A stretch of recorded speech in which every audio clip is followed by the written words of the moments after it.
بسم اللہ الرحمن الرحیم۔ ایک بادشاہ کا دل اقتدار سے بھر گیا اور اس کے دل میں اللہ کو راضی کرنے کا سودا سما گیا۔ اس نے سب کچھ چھوڑ کر جنگل کی راہ لی۔ جنگل میں پہنچ کر اس نے دیکھا کہ وہاں پر ایک بوڑھا آدمی مصروف عبادت ہے اور اپنی عبادت و ریاضت کی بدولت سوکھی ہڈیوں کا ڈھانچہ بنا ہوا ہے۔ بوڑھا جب اپنی عبادت سے فارغ ہوا تو بادشاہ کی طرف متوجہ ہوا اور اس سے پوچھا کہ نوجوان آپ کون ہیں، کہاں سے تشریف لائے ہیں اور کہاں جانا ہے؟ بادشاہ نے اپنا مدعا بیان کیا کہ میرا مقصد اللہ تعالیٰ کی عبادت کے لیے یکسو ہو کر اللہ تعالیٰ کو راضی کرنا ہے۔ بزرگ بولے کہ اس مقصد کے لیے میں بھی 30 سال قبل نکل آیا تھا اور اس وقت میں آپ ہی کی طرح جوان تھا۔ یہ 30 سال میں دنیا سے کٹا رہا، شب و روز عبادت و ریاضت میں گزارے، لیکن ابھی تک میں اپنے مقصد میں کامیاب نہ ہو سکا۔ بزرگ کی باتیں سن کر بادشاہ حیران بھی ہوا اور پریشان بھی۔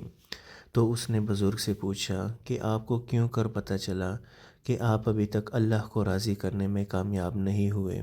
بزرگ بولے کہ میں نے ایک سوکھی ٹہنی زمین میں گاڑ دی ہے اور اپنے لیے یہ علامت مقرر کی ہے کہ جب یہ ٹہنی سرسبز ہو جائے گی تو میں سمجھوں گا کہ میرا رب مجھ سے راضی ہو گیا ہے، لیکن اتنی عبادت و ریاضت کے باوجود بھی ٹہنی ویسی ہی سوکھی پڑی ہے۔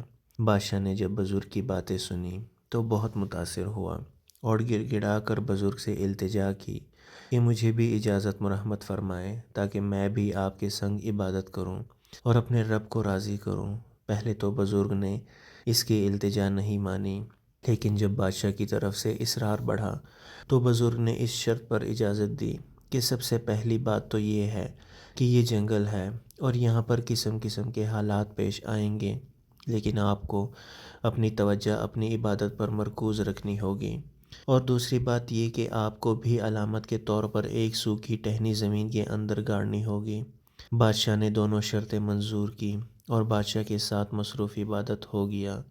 کچھ دنوں بعد ایک رات بادشاہ اور بزرگ دونوں عبادت میں مشغول تھے کہ جنگل میں قریب ہی کسی کے رونے اور فریاد کرنے کی آواز سنائی دی۔ بادشاہ نے بزرگ کو اس آواز کی طرف متوجہ کیا اور کہا کہ ہو سکتا ہے کہ کوئی انسان کسی تکلیف میں مبتلا ہو، لہٰذا ہمیں اس کی مدد کرنی چاہیے۔ بزرگ نے اس کو جھڑک دیا اور اسے اپنا وعدہ یاد دلاتے ہوئے کہا کہ اگر عبادت کرنی ہے تو کرو، ورنہ جاؤ اور میری جان چھوڑ دو۔ بادشاہ نے جب بزرگ کی باتیں سنی تو اسے بہت دکھ ہوا اور اس آواز کی طرف چل دیا۔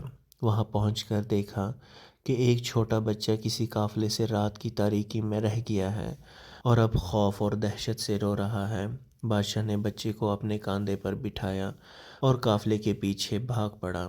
قافلہ زیادہ دور نہیں گیا تھا، اس وجہ سے جلد ہی بادشاہ اس تک پہنچ گیا۔ بچہ قافلے والوں کے حوالے کر کے بادشاہ اپنی جگہ واپس آیا اور سو گیا۔ صبح جب وہ جاگا تو یہ دیکھ کر اس کی خوشی کی انتہا نہ رہی کہ اس کی گاڑی ہوئی سوکھی ٹہنی سبز ہو چکی ہے۔ تو بادشاہ نے اپنا بوریا بستر سمیٹا اور بزرگ سے یہ کہہ کر وہاں سے چل دیا کہ محترم، اگر اللہ کی مخلوق کے ساتھ تمہارا یہ رویہ رہا تو 100 سال بھی اگر آپ مصروف عبادت رہے تو بھی آپ کی سوکھی ٹہنی ہری نہیں ہونے والی، یعنی کہ سبز نہیں ہونے والی، کیونکہ آپ کا دل مخلوق خدا کے لیے پتھر ہے۔ اللہ اکبر، اللہ اکبر۔ اللہ تعالی ہمیں نہ خصوصی رحم و کرم عنایت فرمائے، آمین۔ درود پاک پڑھیں۔ اللہم صلی علی سیدنا محمد وعلی آل سیدنا محمد وبارک وسلم۔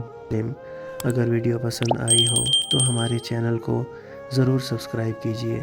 جزاکم اللہ خیرا کثیرا۔